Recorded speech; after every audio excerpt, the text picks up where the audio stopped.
Hermanos, los últimos meses, ya llevo varios meses, les comentaba a los hermanos ayer en la reunión de servidores, he venido con una inquietud muy fuerte en mi corazón respecto a la iglesia. Me han surgido una serie de preguntas, y nosotros que tenemos el privilegio de hacer iglesia, tenemos también al lado del privilegio un gran desafío de hacer iglesia a la manera de Dios, de hacer iglesia bien hecha. Pero al pensar en esto me han surgido muchas preguntas, y una de ellas, tal vez la primera, ha sido: bueno, ¿y qué es la iglesia? ¿Qué es en sí mismo la iglesia? Porque si yo le pregunto a cualquier persona, cada persona tiene una idea de la iglesia. No, la iglesia es un lugar, la iglesia es el templo. Para otros la iglesia es un atracadero, es un lugar donde lavan el cerebro. Para otros la iglesia es el cuerpo, y cada uno tiene una idea de lo que es la iglesia. Pero ¿qué es realmente la iglesia? Otra pregunta que me he hecho es: ¿qué características debe tener una iglesia que se precisa de ser bíblica, saludable? ¿Qué tipo de iglesia? Y esta es la pregunta que más me hago, y es: ¿qué tipo de iglesia el Señor nos ha llamado a hacer o ser en esta ciudad? Yo creo que Dios nos ha encomendado una tarea en todo el cuerpo de Cristo. Ha levantado una iglesia local como esta, que tiene una tarea que cumplir en esta ciudad. ¿Cuál es esa tarea? ¿Cómo debe lucir? ¿Cómo se debe ver una iglesia que glorifica al Señor y que es realmente alternativa y propuesta para el momento histórico que estamos viviendo? Y para responder estas preguntas me tomé la tarea desde hace ya un muy buen tiempo de hacer cursos de eclesiología, de acercarme a un estudio de historia de la iglesia. Me acerqué a algunas denominaciones históricas, a otras denominaciones no tan históricas, pero que llevan tiempo, a iglesias autónomas a través de pastores amigos. He leído libros de diferentes autores frente al tema de la iglesia, y he llegado a la conclusión que, aunque si bien es cierto, hay algunas similitudes y hay algunos aspectos donde hay unidad en cuanto a la manera como se define la iglesia y cómo se hace iglesia, en la gran mayoría hay diferencias. Cada uno tiene una idea de lo que es la iglesia y lo que debe ser la iglesia, y de alguna manera cada uno tiene su verdad. Por lo anterior, entonces, mi decisión fue que lo mejor que podía hacer, sin desconocer la experiencia, el estudio y lo que otros ya han descubierto, era tomarnos la tarea de escoger el camino más difícil. Porque yo le decía ayer a los servidores, yo vengo del catolicismo, muchos años practicando el catolicismo. De ahí conozco de Cristo en una iglesia cristiana de corte carismático, y trasegué por el carismatismo muy convencido, y de ahí salimos, ¿por qué no? Y he venido conociendo otras formas de hacer iglesia, y el camino más fácil para hacer iglesia sería simplemente coger el sombrero de los presbiterianos, o el de los bautistas, o el de los luteranos, o el de los reformados, o el de los metodistas, o cualquiera de las diferentes líneas que hay. Pero hemos decidido apostarle el camino difícil, que es tomarnos el tiempo de ir a las Escrituras, y que sea las Escrituras las que nos muestren qué tipo de iglesia debemos ser, y a partir de esto construir una idea de iglesia que realmente glorifique al Señor, que se ajuste a la propuesta bíblica y que sea realmente respuesta. Para hacer este ejercicio decidí que nos diéramos la oportunidad como iglesia, aprovechando que estamos empezando el año y que esta iglesia lleva poquito. Esta iglesia es una bebé, esta iglesia apenas está empezando, que nos demos la oportunidad de apostar a construir esa utopía de iglesia. Y por eso le puse un nombre a esta serie de predicaciones que vamos a empezar hoy, y vamos a seguir no sé hasta cuándo realmente, una serie de predicaciones que se va a titular La iglesia que soñamos. Y ese es el título de esta predicación. Y ese título surge de alguna manera, le leyendo el discurso de Martin Luther King de Tengo un sueño. Y pensé, hombre, yo también tengo un sueño. Yo tengo el sueño de construir una iglesia que realmente agrade al Señor y que realmente sea propuesta para este mundo que está perdido y que está caído. Así que la idea es que cada semana venga y vamos a ir colocando ladrillos. Un ladrillito, hoy vamos a poner uno, dentro de 8 días otro. La buena noticia, hermanos, es que tenemos hasta que venga Cristo para terminar de construirla, así que no hay afán. Para esto quiero que vaya al libro de los Salmos. Curiosamente, cuando uno va a hablar de iglesia, podría uno pensar que debería hacerlo desde Hechos, o debería hacerlo desde las cartas de Pablo a las iglesias, o en las iglesias de Asia, o el mismo Mateo, cuando el Señor le habla ya a Pedro sobre la iglesia. Pero me voy a arriesgar en esta mañana a hacerlo desde el Salmo 1. Si tiene el Salmo 1, le invito a colocarse de pie un momento. Perdonen lo incómodo, pero vamos a leer la palabra de Dios. Yo voy a leer el versículo 1 y usted lee el versículo 2. ¿Ya están las pantallas? Ok. Yo leo el 1 y usted el 2. Bienaventurado el varón que no anduvo en consejo de malos, ni estuvo en camino de pecadores, ni en silla de escarnecedores se ha sentado.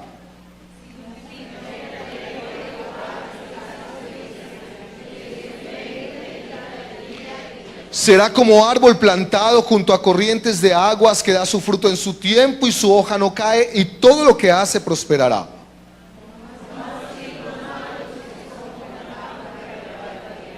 Por tanto, no se levantarán los malos en el juicio ni los pecadores en la congregación de los justos.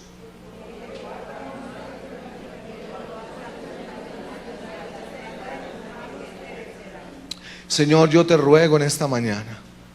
Necesitamos de tu Espíritu Santo en este lugar. Primero, para que nos ilumines la palabra, para que ilumines este salmo y para que abra nuestros ojos y poder comprender las verdades que tú tienes allí. Necesitamos de tu Espíritu Santo para poder encarnar esta palabra, para poder llevarla a la práctica y poder ser entonces, ojalá, esa iglesia no que yo sueño, la iglesia que creo tú deseas y sueñas para esta ciudad. En Cristo Jesús. Amén. Puede tomar su lugar. Hermano, los salmos, el Salmo 1 se conoce, el Salmo 1, los que saben, dicen que el Salmo 1 está unido al Salmo 2, que realmente pareciera que es un solo salmo, y que es la introducción al libro de los Salmos, que realmente son 5 libros, los que componen todos los libros de los Salmos. Y los Salmos tienen una particularidad o particularidades que quiero compartirle. Una de ellas es que quizás los Salmos es el libro que más se utiliza para devocional. La mayoría de gente quiere hacer devocional a partir de los Salmos. Es quizás de los libros más leídos, de los más conocidos, de los más recomendados, al punto que difícilmente en algunas casas, especialmente de personas católicas, usted va a encontrar Biblias abiertas en Romanos, en Gálatas, en cualquier otro de estos libros. Siempre, por lo general, estas Biblias están abiertas, están por lo general tiesas, sucias. ¿En qué salmos? El 91, 23, ¿cuál otro? El 121, en algunos casos el Salmo 1. Los Salmos es el libro más extenso de las Escrituras, es el más citado por Jesús en el Nuevo Testamento. Todo el Antiguo Testamento de alguna manera está contenida en el libro de los Salmos. Y dice Jorge Atienza que el Salmo 1 se encuentra en diminutivo todo el mensaje del Antiguo Testamento y el mensaje de Jesús. Los Salmos fueron escritos en un género poético, a través de la poesía, la poesis hebrea. Alguien dijo que Dios y su doctrina son más asimilables en poemas que en doctrina. Y alguien completó diciendo, un predicador, boleros han sostenido más la relación matrimonial que los tratados sobre el matrimonio. El libro de los Salmos es maravilloso. Este es un libro donde cualquiera se puede identificar. Es un libro donde usted va a encontrar el alma humana manifestada de muchas formas. Y quiero que nos acerquemos a este salmo con 5 palabras. La primera palabra es paradoja, la segunda palabra es propuesta, la tercera palabra es contrapropuesta, la cuarta palabra es resultado y la quinta palabra es invitación. Y para la paradoja, quiero que mire su Biblia un momento en la primera línea del salmo. ¿Cómo empieza el salmo? Bienaventurado, bienaventurado. Dice el salmista David en el Salmo 34, muchas son las aflicciones del justo, se lamenta David. Y debo decir con total certeza que David no exageró cuando dijo eso. Cuando usted lee el libro de los Salmos, se va a encontrar que los Salmos están llenos de quejas acerca de la pobreza, acerca de la persecución, de la opresión, de la injusticia, de la postergación, de la opresión, etcétera, etcétera. Impotentes y amargadamente apenados, los justos claman al Señor y encomiendan su causa en sus manos. Y si pensamos por un momento en las múltiples experiencias de dolor, de dificultad que enfrentan los creyentes en un mundo caído, en un mundo postrado al pecado, yo debo decir, hermanos, que el libro de los Salmos termina siendo un gran refrigerio para nosotros. Un libro que nos viene a traer mucha esperanza. Juan Calvino, el reformador, dijo acerca de los Salmos que los Salmos son como una anatomía de todas las partes del alma humana. Dice él, no hay emoción que no esté contenida en los Salmos. Una de las cosas que me bendijo en algún momento de mi vida cristiana era cuando a mí me enseñaron que yo no podía cuestionar a Dios, que yo no podía pelear con Dios, que yo no podía ni siquiera tener un mal pensamiento de tratar de cuestionar a Dios por algo. Y esto es extraño porque como si Dios no conociera nuestros pensamientos y nuestros corazones, como si no supiera Él qué es lo que pasa en nuestro interior. Y yo la verdad descansé el día que encontré algunos salmos como este. ¿Hasta cuándo, oh Jehová, me olvidarás para siempre? Cuando encontré salmos donde David y donde el salmista dice, Dios mío, ¿por qué me has desamparado? O salmos como aquel que dice, Señor, despedázalos. Inclusive oraciones un poco contrarias que llamaríamos. Esos son los salmos. Y ahí estamos nosotros de alguna manera identificados. Ahora, si tenemos en cuenta que el libro de los Salmos se abre con el capítulo 1, con el Salmo 1, y que el libro de los Salmos está cargado de queja, de dolor, de llanto, de reclamo al Señor por las realidades que están enfrentando y por el sufrimiento que se vive, llama la atención entonces que el Salmo comience con la palabra bienaventurado. La palabra bienaventurado significa afortunado, dichoso, digno de envidia, bendito. Inclusive se podría expresar como, oh, cuánta felicidad. El bienaventurado es una persona realmente feliz, es una persona realmente dichosa, es una persona que se siente y se experimenta a sí misma como plena y como realizada. Ahora, por otro lado, debemos reconocer, hermanos, que por naturaleza el ser humano quiere vivir en esta experiencia de la bienaventuranza. ¿Quién no? ¿Quién no quiere ser feliz? ¿Quién no quiere ser dichoso? ¿Quién no quiere ser digno de envidia por lo bien que le va? ¿Quién no quiere sentirse afortunado? Pero piensen esto, hermanos. Aquí es donde está la paradoja. Que en medio de esta realidad en la cual el salmista se va a ver envuelto en el libro de los Salmos, empieza hablando de plenitud, de felicidad y de bienaventuranza. Hermanos, la paradoja radica en el hecho de que tanto en el tiempo de los Salmos, en el tiempo de David, como en el tiempo de ahora, la persona feliz y bienaventurada ¿quién es? ¿Quién? ¿A quién se le llama bienaventurada, afortunada, dichosa, digna de envidia? Sí, a partir del texto, pero en la sociedad nuestra, ¿a quién? Al que tiene plata, al que le va bien, al que se casa y tiene casa, al que compra carro. Es decir, la idea que tenemos, la cosmovisión que hay en medio de nuestra sociedad es que el dichoso, el feliz y el bienaventurado es el que vive la experiencia del rey Salomón, que no le niega a sus ojos cosa alguna, que está lleno de mansiones, de salud, de placer y de toda clase de bienes. Sin embargo, la pregunta que quiero que nos hagamos a partir de esta primera línea ¿es posible la felicidad en medio de semejante realidad? ¿Es posible la felicidad en medio del dolor? ¿Es posible la felicidad en medio de las circunstancias difíciles?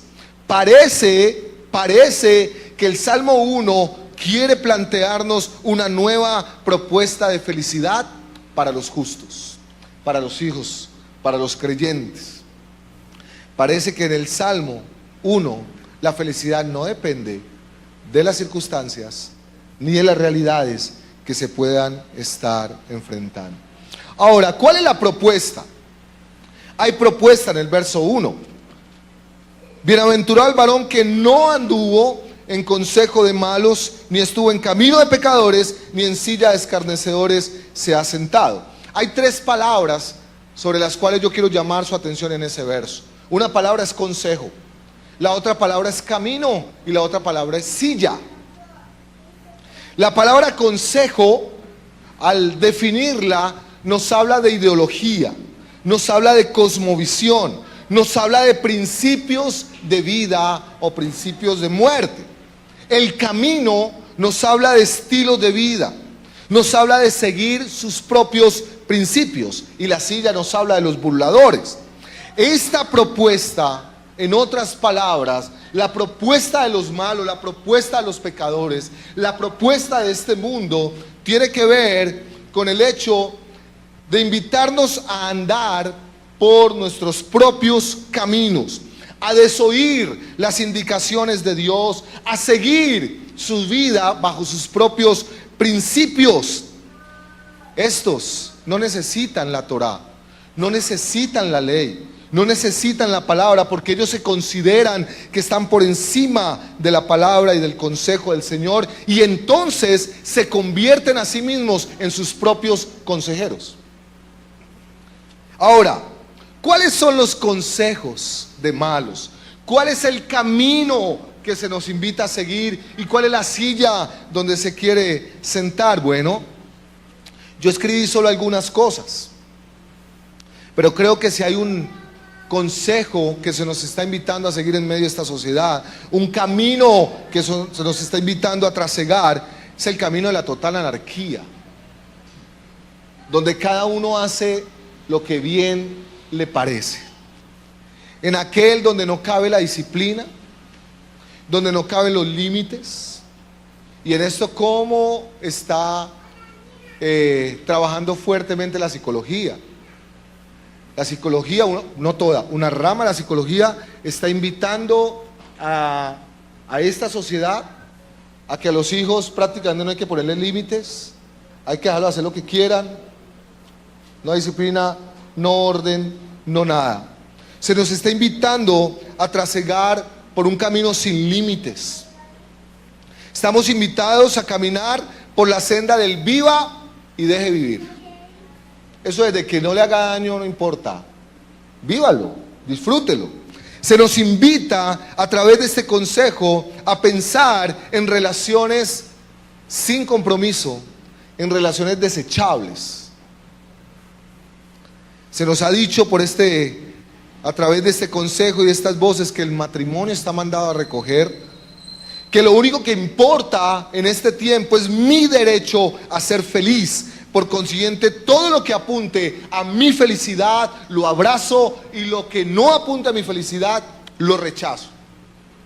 Se nos está invitando a caminar hacia la redefinición de todas las cosas. Ya se redefinió el matrimonio.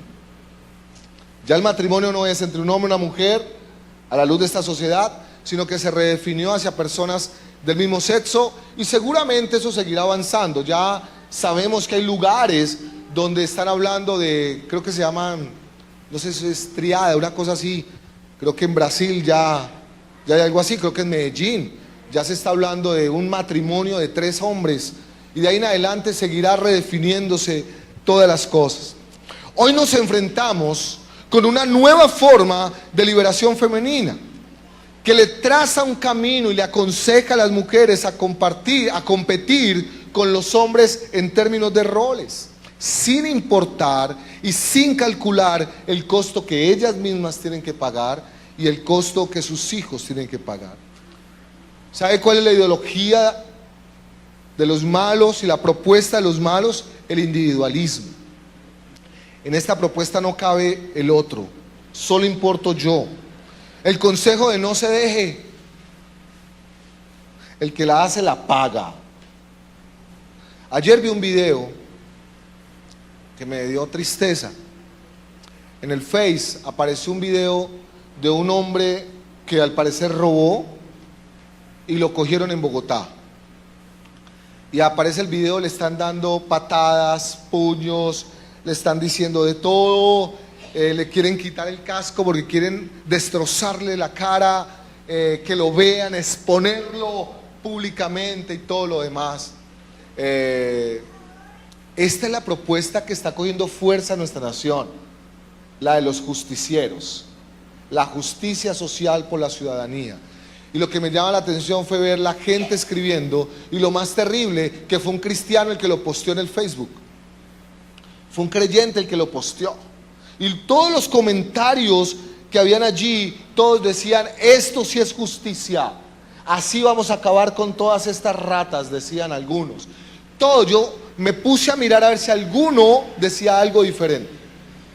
Y como yo no estoy ahora en la tarea de discutir por Facebook, ya creo que quemé un poquito esa etapa. A veces vuelvo y recaigo, pero no, yo no quiero. Entonces me fui. Pero la propuesta, el consejo y el camino y la silla donde se está sentando esta sociedad es la de acabar con el otro, pisotear al otro, anular al otro, limpiar a esta sociedad de todo lo que no sirve. Se nos está diciendo que es válida la ley del menor esfuerzo, de la cultura de lo inmediato, del dinero fácil. Entonces no importa lo que hay que hacer, si hay que vender el cuerpo, si hay que mentir, si hay que engañar, si hay que falsificar firmas, si hay que pagar sobornos o lo que toque hacer, simplemente por no postergar nuestros sueños. Se nos ha dicho y hemos aceptado como una verdad que esta es una nación corrupta, que en esta nación solo salen adelante los corruptos. Se nos ha dicho y nos han aconsejado y nos han modelado de que la única manera de sobrevivir en esta sociedad es a través del engaño, a través de la mentira, a través de la corrupción. Se nos ha dicho que aquí no hay manera alguna de poder conseguir ciertas cosas si no es a través de sobornar a otros. Ustedes saben que en estos días empiezan a llegar los recibos del impuesto predial. Y yo quiero decirles, como lo dije en diciembre del servicio de acción de gracias, hermanos. ¿A cuánto le llega el recibo predial? Levanten la mano. Muy bien. Cuando le llegue, por lo que le llegue, cójalo en sus manos. Y no diga: no, otra vez, ¿qué hace que lo pagué? Toda esa cantidad de plata. No, cójalo y diga: Señor, esto quiere decir que yo tengo casa. Gracias. Gracias, gracias. Pero cuando uno no tiene la plata y llega la voz a traer consejo, alguien que conozco hace muchos años pero que no lo veía hace más de 25 tal vez, me lo encuentro aquí en la esquina, el diablo me lo trajo a la puerta. El hombre me saluda y lo primero me dice es: ven, ¿tú tienes casa? Yo le dije, no, pues no, pues sí, tengo un apartamento que estoy pagando. Debo 13 años de los 15, pero ahí vamos. Y me dijo, yo sé cómo solucionarle lo del impuesto. Usted me da tanto y su deuda desaparece, no importa cuántos años deba. ¿Y ustedes qué creen que yo hice?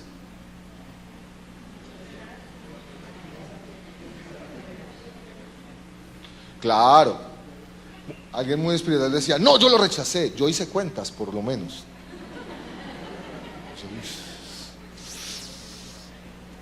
Y después como que reaccioné y vino la voz del Señor, el íntegro, el limpio de manos, ese es el que estará en el lugar santo con el Señor. No, muchas gracias por su ofrecimiento, no me interesa. Así que estamos haciendo una vaca para pagar el impuesto predial. Hermanos, estamos viviendo en medio de una sociedad saturada de voces que le invita al relativismo, al materialismo, a la autorrealización, el consejo de una injusticia aceptada, de una violencia consentida.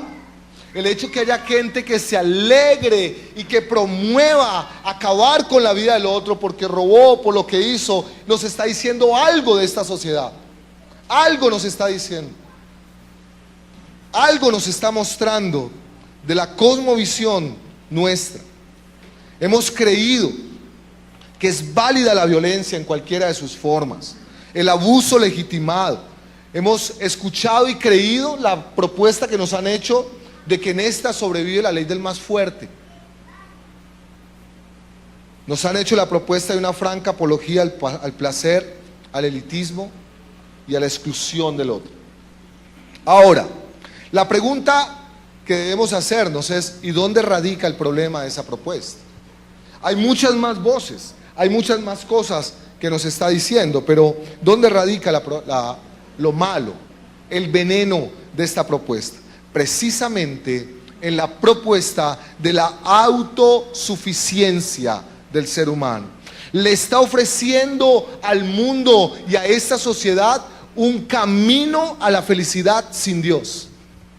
Le está ofreciendo a esta sociedad y a este mundo el trazado de una vida sin ética, sin trascendencia, sin eternidad, sin principio. Y lo que está haciendo es que está gritando, yo no sé si usted es consciente, pero el consejo de los malos, el camino de los pecadores, está siendo publicitado de todas las formas posibles, por todos los medios.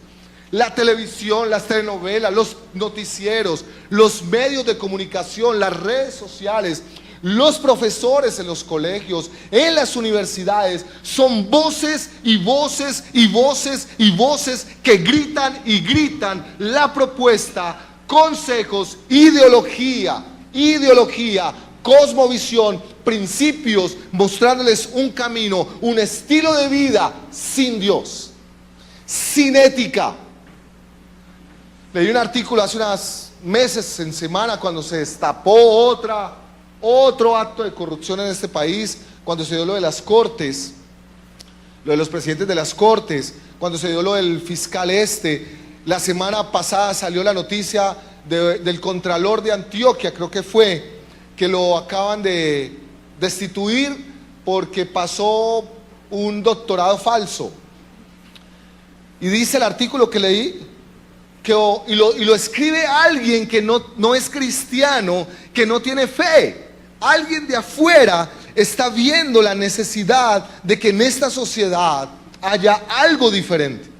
Y entonces dice el artículo algo así como que o en Colombia retomamos la ética o este país se derrumba. Tanto así que la discusión que se está dando en muchas universidades y lugares es que debían hacerle más fuerza y dedicar más tiempo a formar hombres éticos, hombres y mujeres éticos con principios, que gente con información, porque se comprobó hasta la saciedad que la información y el conocimiento no tiene el poder de transformar vidas y de levantar personas diferentes, éticas y con principios. Muchos de los que son los corruptos más grandes de este país, tienen todas las formas de conocimiento y de academia. Hermano, no sé si usted es consciente o no, pero estamos enfrentados a una contaminación auditiva, y ahora les voy a ejemplificar esto. Una contaminación auditiva por el ruido sin precedente de voces que nos quieren influenciar y adoctrinar con su propuesta. Están gritando de todas las formas posibles que Dios no es necesario, que Dios no es suficiente. Están diciendo e invitándonos al unísono a oír sus propuestas, a seguir sus caminos y a sentarnos en sus sillas. Hombres y mujeres, por doquier, de todas las clases sociales y en todos los medios, nos están trazando y modelando un estilo de vida que grita que es posible tener la felicidad, obtener la felicidad sin Dios. Y saben, eso no es nuevo. Esa fue la propuesta de Satanás, Adán y Eva en el huerto. El trazado de una vida sin Dios. Ahí está la propuesta. La lucha del hombre por negar la posibilidad de Dios, por sentarse en la silla de los burladores y burlarse de toda idea de Dios y colocar al hombre en el centro del universo. Ahora cantábamos en la alabanza, tú eres el centro, ¿no? De mi ser hasta el cielo, tú eres el centro. Yo debo decirles, con total honestidad, que yo muchas canciones las canto no porque crea que las estoy viviendo, sino porque quiero que eso sea una realidad en mi vida. Porque cuando pienso en esa canción y digo, tú eres el centro de mi ser hasta el cielo, tú eres el centro, y miro mi vida, y miro la manera como me relaciono con Dios, y miro mi manera de funcionar en familia, en la iglesia, afuera, y digo, tú no eres el centro de mi vida. Esta sociedad y la propuesta de los malos, de los pecadores de este mundo, grita fuertísimo y nos está trazando una propuesta de seguir un camino, trasegar por un camino sin Dios, sin contar con Dios. Sacarlo de los colegios, sacarlo de las universidades, sacarlo del gobierno, sacarlo de todas las formas posibles. Hermanos, y en medio de esta, escuche bien, en medio de esta gritería, en medio de esta proliferación de voces, está la iglesia. Está la iglesia de Cristo. Así que parece que lo que implica para el creyente y para el justo es que este tipo de felicidad de la que le plantea el Salmo 1 no se da sino una cuota de dolor y de sacrificio en medio de las realidades y de los contextos donde nos encontramos. Ahora, ¿cuál es la contrapropuesta? Porque hay contrapropuesta. Verso 2: sino que en la ley del Señor está su delicia, y en su ley medita de día y de noche. La primera propuesta empieza con un consejo. Consejo de malos, camino de pecadores y la silla de escarnecedores. La contrapropuesta también viene con un consejo. ¿Cuál es el consejo? Sino que en la ley de Jehová está su delicia, y en su ley medita de día y noche. ¿Sabe qué está haciendo el salmista en el Salmo 1? Está mostrándole que los justos viven la antítesis del estilo de vida de los impíos. Es decir, que los justos no oyen el consejo de los impíos, no siguen el camino de los pecadores y no se sientan en la silla de los escarnecedores, sino, miren el contraste, que andan según el consejo del Señor, que están por el camino de los mandamientos del Señor y se sientan en el círculo de los que temen al Señor. Pero déjenme aclarar algo, hermanos, que creo que es algo en lo que caemos la iglesia constantemente. Lo que rechaza al justo no es a los pecadores. Lo que rechaza el justo no es a los malos. Lo que el justo rechaza claramente es su propuesta. No rechaza a la persona. Lo que el justo rechaza es su cosmovisión, es su filosofía de vida, es su propuesta, es su camino, es su estilo de vida que pone al hombre en el centro del universo y que seduce al ser humano a vivir bajo sus propios estándares, que seduce al ser humano a ser su propio consejero y vivir bajo sus propios estándares de vida. El justo es aquel hombre que sabe defender aún desde la esfera de los pensamientos. Si usted nota, pareciera que la batalla empieza con la mente, empieza con ideas, empieza con pensamientos, empieza con consejos y luego eso termina llevándolo a caminar por un camino y al final termina haciéndolo sentar en una silla, postrado completamente a la propuesta de este mundo. Y saben, hermanos, el justo debe aprender a evitar, escuche bien, a evitar conscientemente el camino por donde camina la mayoría. Usted debe recordar en esta mañana que el justo jamás podrá estar entre la mayoría. ¿Para dónde va Vicente? ¿Para dónde va la gente? No. No vamos a estar entre la mayoría. Ahora, parece que para el justo tiene que aprender que para ser feliz tiene que aprender a decir no. No. Note que el Salmo es enfático con la palabra no. Que no anduvo, que no camina, que no se sienta. El justo tiene que aprender a decir que no. Y saben, parece que al ser humano hasta el día de hoy le ha costado tener dos elementos juntos. Hay dos cosas que parece ser que no pueden ir juntas: Dios y deleite. Y le hago la prueba. Cuando un familiar suyo sabe que usted se convierte al Señor y empieza a asistir a la iglesia, y alguien le pregunta a ese familiar por usted, por lo general ese familiar, ¿qué dice de usted porque usted acercó? Eso es. Ven, ¿y qué hubo el primo? Ay, no, me volvió más aburrido. No más hago a fiestas, harto, legalista. Parece que la idea de Dios y deleite no pueden ir juntas. Pareciera que la idea de la palabra y deleite no pudieran ir juntas. Seamos honestos. En esta iglesia hemos aprendido a ser honestos y a mostrarnos como somos. ¿Sí o no?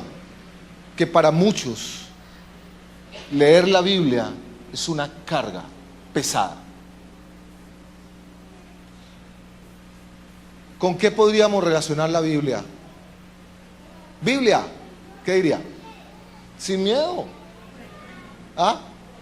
Sueño. Sí. Algunos utilizan leer el Salmo 119 para dormirse. Leer Levítico. Los justos encuentran deleite cuando se acercan a las Escrituras. Parece que la contrapropuesta se puede encontrar, es que puede encontrarse placer en aquellas cosas que aparentemente no dan placer. Y yo puse un ejemplo esta mañana en el primer culto que quiero repetir ahora. En esta iglesia por lo menos conozco 3 de primera mano, por mencionar solo a ellos, que no era la palabra de Dios su deleite, que no era su delicia. Por el contrario, leer la Biblia, hacer devocional, estudiarla, memorizarla era una carga pesada. El primero de ellos que conocí fue a Rubén Mesa, uno de los que hace parte del consejo. Rubén tenía una carga pesada con la Biblia, pero hace unos años se empezó a acercar a ella, se relacionó con el Señor y el Señor obró el milagro en la vida de Rubén. Y después me contaba Luz Marina que el devocional terminó de ser una carga pesada para pasar 1, 2 horas en la madrugada antes de irse al trabajo leyendo las escrituras y deleitándose en ellas.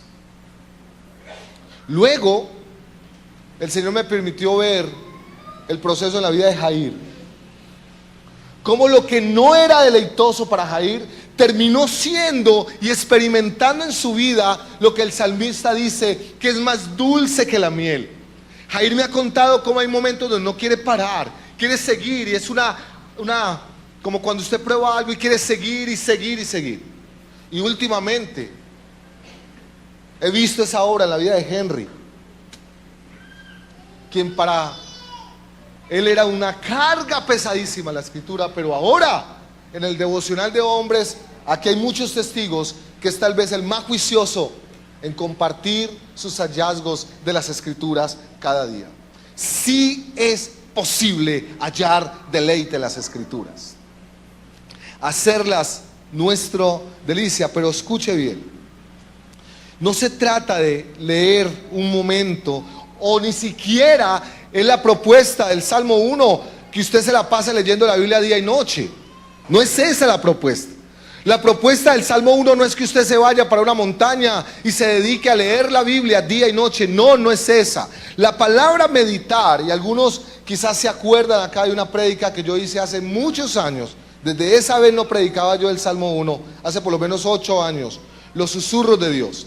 La palabra meditar en esta palabra es la palabra susurro. Susurro. Hermanos, escuche esto. Hasta oír los susurros del Señor. La palabra meditar significa recordársela a sí mismo. Significa rumiarla. La palabra en hebreo de meditación es susurro. Y escuche como lo dice este autor.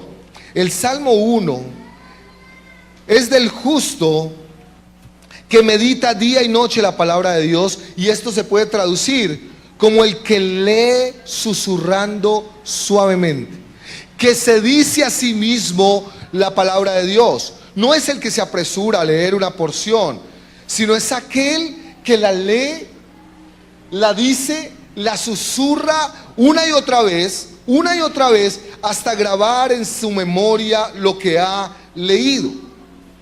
Los justos se apartan del consejo y estilo de vida de los impíos y se dejan dominar por la palabra de Dios. Es esa palabra que se medita y se tiene allí y se trabaja para responder a la gritería de este tiempo, para poder oír la voz del Señor. Y saben, hermanos, miren, hace unos pocos años tuvimos una situación con mi esposa muy difícil. Una situación que honestamente me generó angustia, un temor. Yo hacía mucho tiempo no sentía temor, sudaba, no quería llegar a ese lugar por lo que teníamos que enfrentar. Y recuerdo que mientras íbamos yo no quería llegar, entonces yo me iba por otros lados. Y todo el tiempo, como cordero hacia el matadero, así me sentí, yo iba musitando un verso de los Salmos, que lo aprendí con una canción que cantaban mis niñas. En el día que temo, yo en ti confío. Y como cordero al matadero, mientras caminábamos hacia el lugar donde íbamos, era: en el día que temo, yo en ti confío. En el día que temo, yo en ti confío. Susurrando el consejo del Señor en medio de esta realidad. Y aquí hay un gran desafío para la iglesia del Señor: poder oír la voz de Dios, poder escuchar como Elías el silbo apacible del Señor en medio de tanta bulla. Yo he aprendido a hacerlo. Ustedes saben que yo preparo mis prédicas y es muy largo el proceso mío para hacer prédicas. Esos son 2 días enteros. Algún día voy a mejorarlo, pero hasta ahora me sigue costando. Entonces yo me encierro acá en la oficina o en mi apartamento. Pero resulta que en los 2 lugares tengo unas distracciones impresionantes. Acá en la oficina, música de todo tipo, pero además ya me conozco la vida de toda la familia porque lo dicen todo el tiempo. Y en el apartamento vivimos en un tercer piso que da preciso contra unas 4 o 5 casas de retiro. Las casas de muchas personas de acá de Ibagué que el fin de semana se van a rumbear. Y esta gente todo el sábado, desde el viernes arrancan. Hemos tenido días donde toda la noche hay música. Pero eso es una oferta de música. Ustedes no me van a creer, pero yo soy experto en Pipe Bueno, Maluma, J Balvin. ¿Cuál otro? Alzate. Me tiré el matrimonio, cantan por allá una y otra, es una cosa loca. Y yo estoy ahí con mi Biblia, con mis notas, con mi computador, con mis canciones, tratando de oír la voz de Elías escondida detrás de la voz de Maluma, de J Balvin, de Darío Gómez y de todos estos. Y entonces, algunos de lo que me han propuesto es, Henry ha sido muy generoso y me ha dicho, pastor, váyase para mi casa, allá, se esconde allá. Algunos me han dicho, váyase para una biblioteca, encerrado, sin ruido. Pero ¿saben por qué no lo hago muchas veces? Porque es que la iglesia y los cristianos no estamos llamados a irnos y a aislarnos en un lugar aparte para poder estar tranquilos y oír la voz de Dios. Tenemos que aprender a oír la voz de Dios aún en medio del bullicio y de la gritería de este mundo. Estar acá en esta iglesia, en este auditorio, es difícil a veces. No se dieron cuenta, pero mientras estaban los anuncios pasó el de los limones. Y a veces pasa el de la mazamorra, y el de las ollas a presión, y el de los carros, y el que pita, y el todo. Y yo he aprendido en medio del ruido a discernir la voz del Señor y a tratar de oír la voz de los profetas, de Pablo, de Pedro, de Jesús, aún en medio de ese ruidajo. Y saben, hermanos, uno de los susurros más preciosos que ha dado el Señor a uno de sus profetas en medio de una situación difícil, para aquellos que están viviendo una situación de dolor, de dificultad, de sufrimiento, escuche el susurro, el silbo apacible del Señor en medio de semejante gritería de dolor, de incertidumbre y de sufrimiento en el que estaba Habacuc, que se lo dio a Habacuc y retumbó en el apóstol Pablo, y de ahí retumbó en Martín Lutero y los reformadores, y sigue retumbando en los corazones de los hijos de Dios y de los justos del Señor hasta ahora. El justo por la fe vivirá. Silbo a paz. En medio de la decadencia de esta sociedad, de la perversión, del pecado, y donde pareciera que los malos están saliendo con la suya, el justo por la fe vivirá. Ahora, frente al consejo de los malos, que nos invita a tantas cosas, hay contrapropuesta. Saben, hermanos, el consejo de los malos nos invita a enseñorearnos, nos invita a avasallar, a controlar, a gobernar, a pisotear al otro, y grita fuerte. ¿Saben cuál es la propuesta del Señor? ¿Saben cuál es el susurro del Señor? Que somos llamados a meditar, a rumiar, a recordárnoslo una y otra vez en medio de una sociedad que grita por avasallar al otro, por dañar al otro, por pisotear al otro, por enseñorearse del otro. Escuche el susurro del Señor. Entre ustedes no será así, sino que el que quiera ser grande entre ustedes será el siervo. En medio de una sociedad que está gritando de todas las formas posibles, que hay que retener, que hay que acumular, que hay que guardar, escuche el susurro del Señor. Es más bienaventurado dar que recibir. Hagan tesoros en el cielo, no hagan tesoros en la tierra. Frente a la propuesta de este mundo que nos está invitando una y otra vez, diciéndonos ojo por ojo, diente por diente, el que me la hace la paga, escuche el susurro del Señor diciendo: no resistáis al que es malo, antes cualquiera que te hiera en la mejilla derecha, vuélvete la otra. Frente al camino que se nos está invitando a seguir del individualismo, el Señor nos dice: el amor es sufrido, no hace nada indebido, no busca lo suyo. aquel consejo malo que nos invita a caminar en la violencia, en el daño por el otro. El mensaje, el consejo del Señor es: bienaventurados los pacificadores. Y de ahí en adelante, hermanos, usted puede tratar de discernir todas las voces. Yo aquí tengo muchos, pero por tiempo no nos da. Esta sociedad le está diciendo a los jóvenes que tienen que ser irreverentes, que no se deben someter a sus padres, que los deben irrespetar, que sus padres no tienen autoridad y todo lo demás. El Señor viene a decirles suavemente: honra a tu padre y a tu madre para que sean largos tus días. En una sociedad que le está gritando a los hombres y a las mujeres a vivir desordenadamente, a vivir de cualquier manera, a vivir por el placer, recuerden la palabra del consejo del Señor en el primer culto el 31 de diciembre a través de Jair: mirad pues con diligencia cómo andéis, no como necios, sino como sabios. Ahora, ¿cuál es el resultado de esto? Hermanos, que aquí hay dos propuestas, hay dos caminos. Y el centro del poema, aquí hay un quiasmo en este salmo, llega aquí, en el versículo 3 y 4. Será como árbol plantado junto a corrientes de agua, que dará su fruto en su tiempo y su hoja no cae, y todo lo que hace prosperará. No hacia los malos, que son como el tamo que arrebata el viento. Saben, hermanos, esta no es la propuesta de la teología de la prosperidad, sino lo que dice es que dará fruto, que tendrá una marca distintiva de calidad. Hay un sello de eternidad y hay un sello de trascendencia. ¿Sabe qué está ofreciendo esta propuesta del Señor?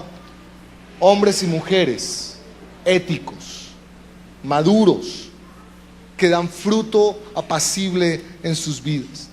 ¿Sabe cuál es la felicidad de esta propuesta? Que no se da independiente de la ética, hermanos. No puede ser. Si nuestra contrapropuesta no ofrece un individuo de ética, no hay nada para hacer en este mundo horrible. Escuche bien, este salmo no está apuntando a un individuo religioso, sino que está apuntando a un hombre y a una mujer de Dios que encarna en su vida los consejos del Señor, que camina por el camino de los mandamientos del Señor y que está entre el círculo de aquellos que temen al Señor. Un hombre y una mujer maduros que han encarnado el mensaje del Señor. ¿Sabe qué es lo que ocurre acá? Que la primera propuesta deja el mundo intacto. No hay propuesta. ¿Saben por qué? Porque deja el seguir el consejo de malos, el camino de pecadores y sentarse en las sillas de escarnecedores. Lo único que va a dejar son seres humanos superficiales, sin trascendencia, sin influencia, sin propósito, sin legado, efímeros, temporales y sin proyección de eternidad. Pero no así a los justos. Los justos serán transformados. Son un regalo para esta sociedad, hermanos. Hombres y mujeres éticos, transformados, diferentes, que influencian, que cambian vidas y que tienen trascendencia eterna. ¿Cuál es la invitación al final? Versos 5 y 6. Por tanto, no se levantarán los malos en el día del juicio, ni los pecadores en la congregación de los justos, porque Jehová conoce el camino de los justos, mas la senda de los malos perecerá. ¿Qué va a ser decisivo en el día final? Porque Jehová conoce el camino de los justos, mas la senda de los malos perecerá. Este conocer es mucho más que tener información. Este conocer es mucho más que tener buena información almacenada en la cabeza. Tiene que ver con una relación. Este conocer tiene que ver con unirse con el ánimo de concebir. Este conocer, a la luz de otros pasajes de las Escrituras, nos habla de una relación íntima, de una relación profunda entre un hombre y una mujer en el proceso de conocerse. Saben, hermanos, solo aquello que el Señor conoce y reconoce como suyo permanece para siempre. Esta es una invitación a relacionarnos con Dios. De esto se trata la vida eterna.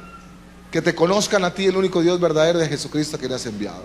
De esto se trata, hermanos, de relacionarnos con Dios, de conocer al Señor. De esto se trata la vida cristiana. Hermanos, no es posible deleitarnos en la ley del Señor si no nos deleitamos en el Señor que nos dio la ley.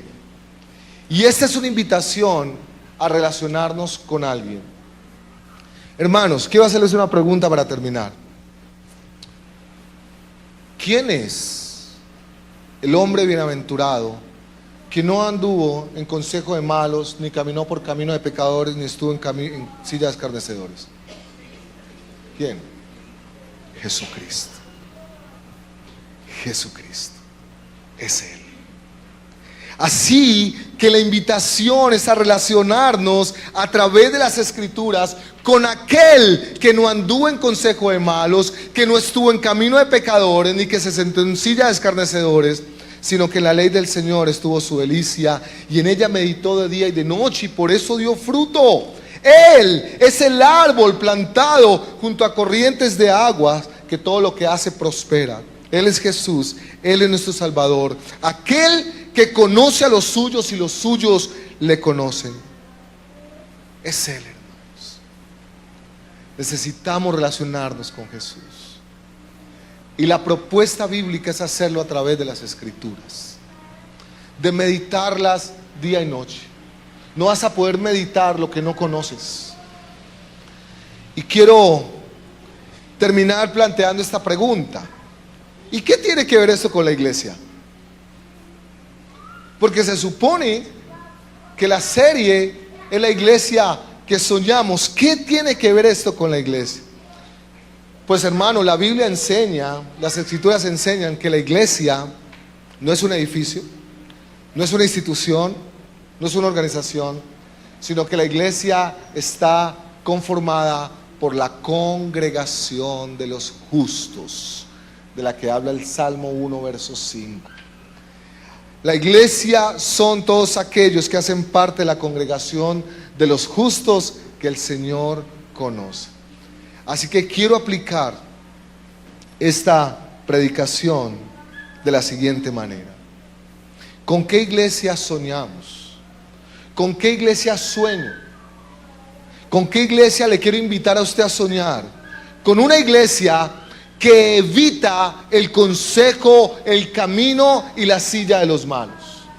Quiero invitarle a que soñemos con una iglesia que evita este consejo, este camino y esta silla. Escuche bien, no porque se sienta de una mejor casta, no porque se siente mejor que los demás, sino porque está feliz, está dichoso, está que no cabe de la dicha por razón al camino que ha escogido de relacionarse con Dios.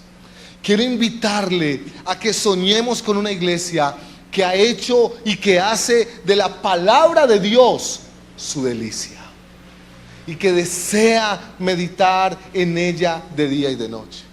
Quiero animarle, y quiero que me preste atención a esto, quiero animarle a que soñemos con una iglesia que no se aísla, que no se esconde, que no se va para las montañas como los frailes. No, sueño con una iglesia que vive en medio de la gritería de los tamos, en medio de la gritería y el bullicio de los malos, pero que no atiende a sus consejos, que no vive, que no sigue por sus caminos y no se sienta en sus sillas. Sueño con una iglesia que realmente sigue el consejo del Señor, sigue el camino de sus mandamientos y se sienta en el círculo de los que le temen. Sueño con una iglesia que ha hecho del Señor Jesucristo su prioridad para conocerle y relacionarse con Él. Y sueño con esta iglesia, y es posible que algunos se choque conmigo por esto. Los tamos es lo que no sirve, es lo que no sirve de la cosecha. Los malos, los pecadores. Sueño con una iglesia que ama a los tamos. Sueño con una iglesia que ama a los pecadores, que ama a los malos. Sueño con una iglesia que le sirve a los malos. Sueño con una iglesia que ora por los malos. Sueño con una iglesia que le comparte los consejos del Señor a los malos. Sueño con una iglesia valiente que quiere y es capaz de mostrarle a los tamos y de mostrarle a los malos que sus consejos, sus caminos y su silla no tiene futuro y tiene un fin de muerte y destrucción y condenación. Sueño con una iglesia valiente que está dispuesta en medio de la gritería mundana en la que vivimos, valiente para anunciar, contar y hablar los consejos del Señor. Sueño con una iglesia valiente dispuesta a vivenciar en su vida y a demostrar con su vida, con su estilo de vida, el camino de obediencia a los mandamientos del Señor. Eso parece una iglesia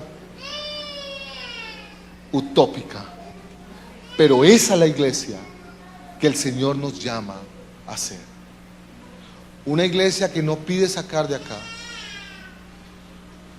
Una iglesia que necesita estar allá, hermanos, en medio de todas estas voces, para hacer oír de alguna manera el silbo apacible del Señor, que tiene el poder de transformar, de cambiar y de dar trascendencia y eternidad en un mundo que ha perdido la esperanza. Esta iglesia tiene que serlo, o por lo menos intentar serlo, de la mano del Señor.